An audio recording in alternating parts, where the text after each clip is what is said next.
আর যে খবরের মধ্যে নজর রয়েছে, জালে দেবরাজ চক্রবর্তী, পুরুলিয়া থেকে দেবরাজকে গ্রেফতার করেছে এসটিএফ। ভুরি ভুরি অভিযোগ রয়েছে এই দেবরাজের বিরুদ্ধে, দুর্নীতির অভিযোগ রয়েছে, তোলাবাজির অভিযোগ রয়েছে, আয়ের সঙ্গে সঙ্গতিহীন যেসব সম্পত্তি তার রয়েছে, কোন রকম সম্পর্কই নেই যা তার আয়। একজন কাউন্সিলর, সেই কাউন্সিলরের এই প্রবাদ প্রতিম এত সম্পত্তি কিভাবে, প্রশ্ন বারবার করে ঘোরাফেরা করছে। এবং অভিষেক বন্দ্যোপাধ্যায় ঘনিষ্ঠ এই দেবরাজ চক্রবর্তী কোথা থেকে গ্রেফতার করলো এসটিএফ তাকে গ্রেফতার করেছে পুরুলিয়া থেকে। আরো ডিটেল একটু জানার চেষ্টা করি কিভাবে গ্রেফতার, জানবো।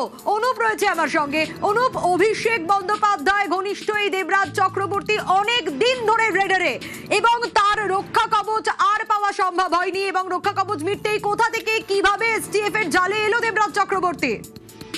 বেঙ্গল এসটিএফ এর পক্ষ থেকে দেবরাজ চক্রবর্তী ইতিমধ্যে তাকে গ্রেপ্তার করা হয়েছে পুরুলিয়া এলাকাতে। পুরুলিয়া থেকে তাকে কিন্তু জেলা থেকে গ্রেপ্তার করা হয়েছে, এবং তার বিরুদ্ধে একাধিক যে অভিযোগ যেমন রয়েছে, তারই পাশাপাশি ভোটের পরবর্তী ক্ষেত্র থেকে দেবরাজ চক্রবর্তীর বিভিন্ন ভাবে খোঁজ করা হচ্ছিল। কারণ দেবরাজ চক্রবর্তীর খোঁজ পাওয়ার জন্য ফোনের টাওয়ার লোকেট শুরু করে প্রত্যেকের একাধিক ঘনিষ্ঠদের ফোনের টাওয়ার লোকেট দেখা হচ্ছিল, কিন্তু দেবরাজ চক্রবর্তী কোনো খোঁজ পাওয়া যাচ্ছিল না।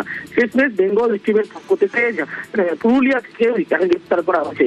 ইতিমধ্যেই তাকে বাগুইআটি এলাকায় যেমন নিয়ে আসা হবে এখনো পর্যন্ত যা খবর, এবং তার বিরুদ্ধে যে অভিযোগ রয়েছে শুধুমাত্র যে আয় বহির্ভূত সম্পত্তি তা নয়, এছাড়াও একাধিক তার বিরুদ্ধে অভিযোগ রয়েছে। সেক্ষেত্রে দেখলে দেখা যাবে তার বিরুদ্ধে 2021-এর যে ভোট পরবর্তী অশান্তি, সেই মামলায় তার বিরুদ্ধে অভিযোগ রয়েছে। অন্যদিকে সমরেশ চক্রবর্তী যখন গ্রেপ্তার হয়েছিল, সেই মামলায় তোলাবাজির অভিযোগ তার বিরুদ্ধে রয়েছে, এবং এই বিধাননগর পুলিশ, গোয়েন্দা শাখার পুলিশ তারা খোঁজ করছিল। তারা কোনোভাবে টাওয়ার লোকের দেখা না পাওয়ার পরবর্তী ক্ষেত্রে বেঙ্গল এসটিএফ এর পক্ষ থেকেও বিভিন্ন ভাবে কিন্তু তার খোঁজ করা হচ্ছিল, এবং ইতিমধ্যেই তাকে গ্রেপ্তার করা হয়েছে পুরুলিয়া এলাকা থেকে, এবং পুরুলিয়া জেলা থেকে ইতিমধ্যেই গ্রেপ্তারের পরবর্তী ক্ষেত্রে গোটা বিষয় যেমন তাকে নিয়ে আসা হবে, এবং তার বিরুদ্ধে যে অভিযোগ রয়েছে শুধুমাত্র এই তোলাবাজির মামলা নয়, তোলাবাজির মামলা ছাড়াও একাধিক তার বিরুদ্ধে অভিযোগ রয়েছে।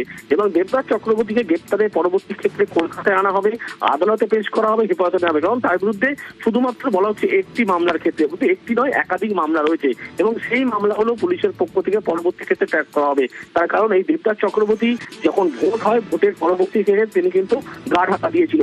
কোথায় তার টাওয়ার লোকেট, কোথায় বর্তমান অবস্থান, কোনো কিছু কিন্তু জানা সম্ভব হচ্ছিল না। শেষমেশ কিছুক্ষণ আগেই বেঙ্গল এসটিএফ এর পক্ষ থেকে তাকে গ্রেপ্তার করা হয়েছে। গ্রেপ্তারের পরবর্তী ক্ষেত্রে তাকে আজকে রাতের মধ্যে আনা হবে এমনটাই খবর, এবং আগামীকাল আদালতে পেশ করা হবে। তার পরবর্তী ক্ষেত্রে কিন্তু ইতিমধ্যেই হেফাজতে নিয়ে বাকি যে সমস্ত অভিযোগ তার বিরুদ্ধে রয়েছে সেগুলো কিন্তু খতিয়ে দেখা হবে। দেবরাজ চক্রবর্তীর বিরুদ্ধে কিন্তু একাধিক অভিযোগ রয়েছে, তার একাধিক যে ঘনিষ্ঠ তারাও গ্রেপ্তার হয়েছিল।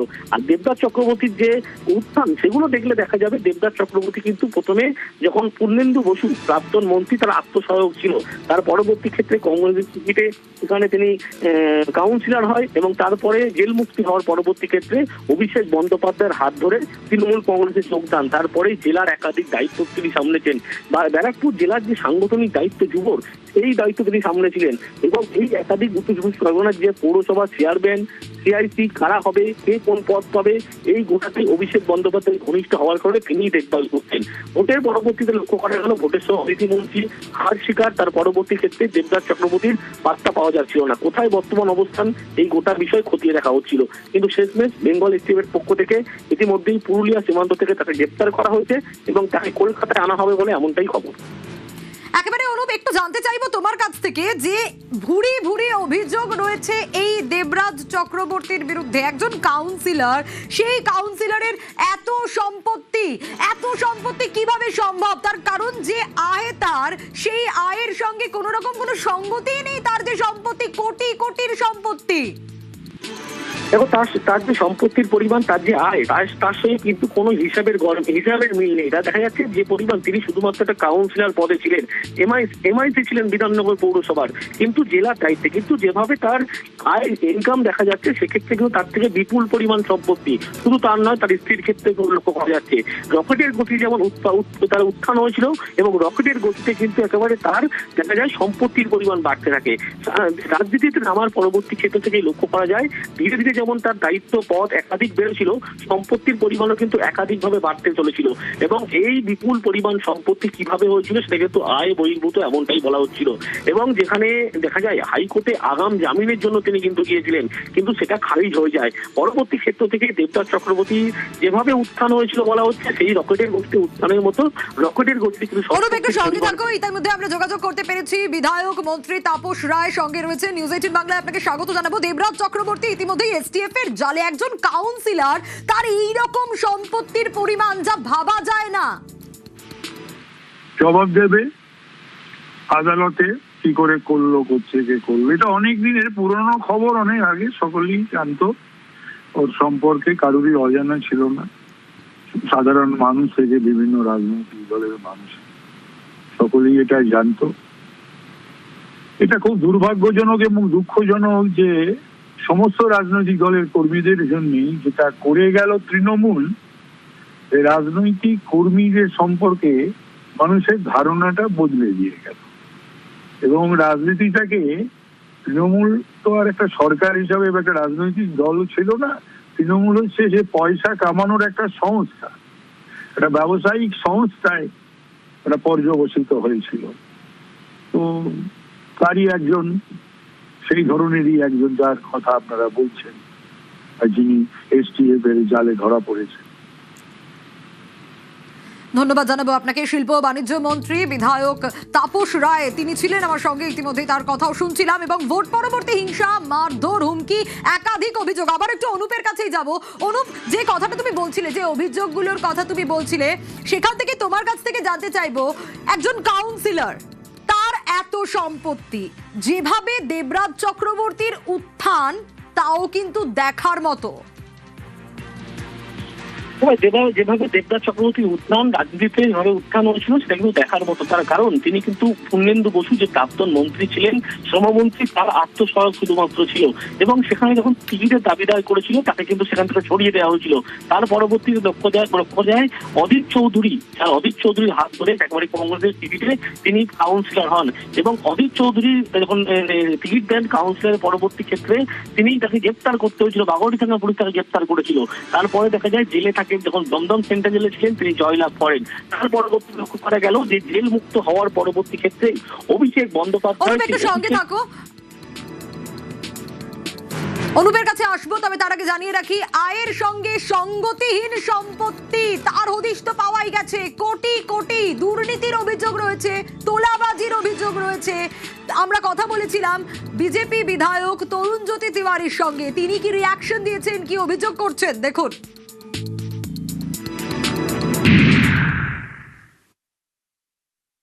সবে একটা মামলায় গেছে, আরো মামলাগুলো আছে। দেবরাজ অবভিয়াসলি কান, মাথার নাম অভিষেক ব্যানার্জি। কারণ নর্থ 24 পরগনার দেবরাজ ছিল অভিষেক ব্যানার্জির এজেন্ট। চাকরি চুরি থেকে শুরু করে আমাদের কার্যকর্তা প্রসেনজিৎ খুন হওয়া থেকে শুরু করে প্রায় 1300 কোটি টাকার সম্পত্তি বানিয়েছিল। কিভাবে বানিয়েছিল, সোর্স কি, কিছু নেই। অদ্ভুত ভাবে 25শে মার্চ সবকটা সম্পত্তি তিনি বিক্রি করে দেন। এবং সম্পত্তি বিক্রি করার পরে তিনি ইলেকশন নমিনেশন ফাইল করেন। টাকাগুলো কোথায় গেল তার হিসাব পাওয়া যাচ্ছে না। কথাও কইনি বলে এক পাবলিশারের নাম আসছে, তার কিছু লিঙ্ক আমি পেয়েছি, আগামী দিনে সেগুলো টানা হবে। অ্যাসেটস ডিসপ্রপোর্শনেট টু ইনকাম, রাফলি 1300 crore প্রপার্টি ওর এবং ওর বউয়ের নামে। অনেকে মঞ্চে কীর্তন গাইতেন হয়তো, কিন্তু কীর্তনের পিছনে ওই মুখের আড়ালে যে নোংরা মুখোশটা ছিল, সেটাও সামনে চলে এসছে। কোটি কোটি টাকার সম্পত্তি তার নামেও ছিল। অদ্ভুতভাবে সরকারকে ফাঁকি দিয়ে সম্পত্তিগুলো লুকিয়েছিলেন তারা। এবং সোর্স কি, আমি আবার বললাম, 25/3/2026 প্রপার্টিগুলো বিক্রি করলো, সে টাকাটাই বা গেল কোথায়, সেটাও কেউ জানে না। এর মধ্যে আরো অনেক কিছু আছে, জাস্ট ওয়েট করুন, আরো অনেক আনফোল্ড হবে, অনেক কিছু বের করা হয়েছে। আমি অনেক কিছু পুলিশকে তুলে দিয়েছি। এই দেবরাজ চক্রবর্তী, প্রাক্তন তৃণমূল কাউন্সিলর দেবরাজ চক্রবর্তী, একাধিক দুর্নীতির অভিযোগ রয়েছে দেবরাজ এবং তার স্ত্রী প্রাক্তন বিধায়ক অদিতি মুন্সির বিরুদ্ধে। দেবরাজ ইতিমধ্যেই যাকে পাকড়াও করেছে এসটিএফ, এবং পুরুলিয়া থেকে গ্রেপ্তার করা হয়েছে তাকে। বিধাননগর পুরসভার কাউন্সিলর ছিলেন এই দেবরাজ চক্রবর্তী। ভোট পরবর্তী হিংসা, মারধর, একাধিক অভিযোগ। ইতিমধ্যে আমরা যোগাযোগ করতে পেরেছি স্বাস্থ্যমন্ত্রী বিধায়ক শারদ মুখোপাধ্যায় রয়েছেন আমার সঙ্গে। নিউজ 18 বাংলায় আপনাকে স্বাগত জানাবো। পুরুলিয়া থেকে দেবরাজকে গ্রেপ্তার করেছে এসটিএফ। এবার পুলিশের জালে দেবরাজ। এত দুর্নীতি, একজন সামান্য কাউন্সিলরের এত ভুরি ভুরি সম্পত্তি এবং ইতিমধ্যে তিনি পুলিশের জালে, কি বলবেন? আমার দুঃখ হয়, মা বাবারা নাম রেখেছিল দেবরাজ, এ তো দেখছি রাবণ রাজ। চারিদিকে চুরি দুর্নীতি। আমার মনে হয় যে এই চুরি দুর্নীতির থেকে এদের যেন তাড়াতাড়ি বেল ফেল না পেয়ে বেরিয়ে যায়, ওইটাই আমার ভয়। অনুসন্ধানকারী সংস্থাকে বাহবা এবং সাবাসী জানাই, এবং আমাদের এই নাগরিক বৃন্দ যারা আছে তাদেরকে জন্য বলি, পশ্চিমবঙ্গের নাগরিকদের, যে দুর্নীতি মুক্ত বাংলা পেতে চলেছে মাননীয় মুখ্যমন্ত্রী শ্রী শুভেন্দু অধিকারীর নেতৃত্বে। এদের চুরি চামারি এখন রহস্য রোমাঞ্চ সিরিজের মতো হয়ে গেছে। যেখানেই হাত দেবেন তৃণমূলের সেখানেই গন্ধ বেরোচ্ছে। দুঃখজনক পরিস্থিতি। ধন্যবাদ জানাবো আপনাকে। অদিতি মুন্সির স্বামী দেবরাজ চক্রবর্তী, প্রাক্তন বিধায়ক অদিতি মুন্সি, পুরুলিয়া থেকে প্রাক্তন তৃণমূল কাউন্সিলর। এই দেবরাজ চক্রবর্তীকে ইতিমধ্যে এসটিএফ পাকড়াও করেছে। রক্ষা কবচ চেয়েও দেবরাজ পাননি, এবং আপনাদের জানিয়ে রাখি পুরুলিয়া থেকে গ্রেপ্তার করা হয়েছে। একাধিক অভিযোগের আগে রক্ষা কবচ চেয়ে তিনি এবং অদিতি দুজনেই কলকাতা হাইকোর্টের দ্বারস্থ হয়েছিলেন। শিশু সন্তানের জন্য অদিতিকে রক্ষা কবচ তো আদালত দিয়ে দিয়েছিল, কিন্তু দেবরাজ তার আবেদন খারিজ করে দিয়েছিল আদালত। এবং আজ পুরুলিয়া থেকে এসটিএফ এর জালে দেবরাজ চক্রবর্তী। সম্পত্তির হিসেব ৯/৬ অভিযোগ তো রয়েছে, কারণ কোটি কোটি টাকার দুর্নীতির অভিযোগ। যে টাকার অঙ্কটা, সেই অঙ্ক শুনলে চোখ কপালে উঠতে হয়। এবং ইতিমধ্যেই দেবরাজ আর অদিতির বিরুদ্ধে তদন্ত শুরু করেছিল পুলিশ। অভিযোগ ছিল 2026 সালের বিধানসভা নির্বাচনের আগে অন্তত 100 কোটি টাকার সম্পত্তি বেনামে এবং আত্মীয় পরিচিতি যারা রয়েছেন তাদের নামে হস্তান্তর করে দেওয়া হয়েছে। রাজারহাট গোপালপুরের তৎকালীন বিধায়ক ছিলেন অদিতি মুন্সি এবং তার স্বামী, যিনি এখন প্রাক্তন কাউন্সিলর, তৃণমূলের প্রাক্তন কাউন্সিলর দেবরাজ চক্রবর্তী। দেবরাজের উত্থানও কিন্তু দেখার মতো। এই দেবরাজ চক্রবর্তী, যিনি প্রাক্তন মন্ত্রী পূর্ণেন্দু বসুর আত্মসহায়ক ছিলেন, তারপর তিনি টিকিট চান, তাকে সেখান থেকে বের করে দেওয়া হয়। তারপরে তিনি ধরেন একের পর এক হাত বদল করেছেন এই দেবরাজ চক্রবর্তী। দেবরাজ চক্রবর্তী এরপর কার হাত ধরলেন? হাত ধরলেন অধীর রঞ্জন চৌধুরীর, এবং সেখানে তার হাত ধরেই আমরা দেখলাম যে কংগ্রেসের টিকিটে তিনি কাউন্সিলর হলেন। তারপর বহু জল গড়িয়েছে। এক সময় দেখা গেল কংগ্রেস তৃণমূল এরকম করতে করতে অভিষেক বন্দ্যোপাধ্যায়ের একদম ঘনিষ্ঠ হয়ে গেলেন এই দেবরাজ চক্রবর্তী। দেবরাজ নিজে বিধাননগর পুরসভার কাউন্সিলর ছিলেন, আর এলাকায় তিনি যথেষ্ট প্রভাবশালী বলেই পরিচিত ছিলেন।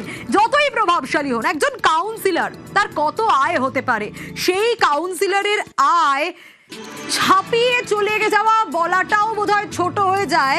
কারণ যে সম্পত্তির পরিমাণ দেবরাজ তৈরি করেছিলেন, যে প্রবাদ প্রতিম সম্পত্তি তার, সে সম্পত্তির অঙ্ক শুনলে চোখ কপালে উঠবে। এবং একের পর এক অভিযোগ এই দেবরাজ এবং তার স্ত্রী অদিতির বিরুদ্ধে রয়েছে। ইতিমধ্যেই পুরুলিয়া থেকে জালে, এসটিএফ এর জালে দেবরাজ চক্রবর্তী, প্রাক্তন তৃণমূল কাউন্সিলর। এই খবরে আমাদের নজর থাকবে, আরো ডিটেল আপনাদের জানাবো। পুরুলিয়া থেকে দেবরাজকে গ্রেপ্তার করা হয়েছে। এই দেবরাজের বিরুদ্ধে দুর্নীতির অভিযোগ রয়েছে, তোলাবাজির অভিযোগ রয়েছে। ইতিমধ্যেই আমরা বিধায়ক কৌস্তব বাগচির সঙ্গে যোগাযোগ করতে পেরেছি। আপনাকে স্বাগত জানাবো নিউজ 18 বাংলায়। অবশেষে দেবরাজ ইতিমধ্যেই এসটিএফ এর জালে। এত সম্পত্তি একজন কাউন্সিলরের, যা ভাবা যায় না, এবং তার উত্থানও একেবারে চোখে পড়ার মতো, কি বলবেন? এই তো হচ্ছে উত্তর 24 পরগনা জেলার এ হচ্ছে ছোট ভাইপো। এ হচ্ছে ভাইপোর একটা পাইরেটেড ভার্সন। ভাইপো একে দিয়ে এই বহু ধরনের অকাম কুকাম এগুলো করাতো। তো খুব স্বাভাবিক আছে যে দেবরাজ চক্রবর্তী গ্রেপ্তার হবে। যতদিন তৃণমূলের সরকার ছিল, এই ধরনের গুন্ডা, সমাজ বিরোধী, এই ধরনের তোলাবাজরা দাপিয়ে বেরিয়েছে। হ্যাঁ, ভাইপোর প্রতিনিধিত্ব করে বেরিয়েছে এই গোটা জেলা জুড়ে। এবং শুধু যে মানে সাধারণ মানুষের থেকে, ব্যবসায়ীদের থেকে টাকা তুলেছে এমন নয়। দেবরাজ চক্রবর্তী এমন একজন যাদেরকে তৃণমূলের বিভিন্ন নেতাদের, কর্মীদেরকেও যাকে তোলা দিতে হতো। তো খুব স্বাভাবিক আছে এই বিষয়টা হওয়ার। এখন আইনের শাসন এখানে যখন প্রতিষ্ঠা হয়েছে, তো সেখানে সেইভাবেই কাজকর্ম হবে। কে দেবরাজ চক্রবর্তী, কে অভিষেক ব্যানার্জি, কোনো কিছুই দেখা হবে না। ধন্যবাদ জানাবো আপনাকে। ব্যারাকপুরের বিধায়ক কৌস্তব বাগচি তিনি ছিলেন, ইতিমধ্যেই কথা বলছিলাম তার সঙ্গে। আয় আয় বহির্ভূত সম্পত্তি, আর্থিক নয় ছয়ের অভিযোগ, 100 কোটির অসঙ্গতিপূর্ণ সম্পত্তি তৈরি করেছিলেন, যা প্রায় বিগত 5 বছরে তৈরি করেছিলেন, যা বেনামে সম্পত্তি হস্তান্তর সেই অভিযোগ রয়েছে, তথ্য গোপনের অভিযোগ রয়েছে, নিয়োগ ও টেন্ডার দুর্নীতির অভিযোগ রয়েছে, পৌরসভায় দুর্নীতির অভিযোগ রয়েছে, তোলাবাজির অভিযোগ রয়েছে, সিন্ডিকেট রাজের অভিযোগ রয়েছে, অন্যান্য একাধিক অভিযোগ রয়েছে। আরো ডিটেল আপডেট দেবো, এই খবরে আমাদের নজর থাকবে। ফিরছি একটা ব্রেকের পর।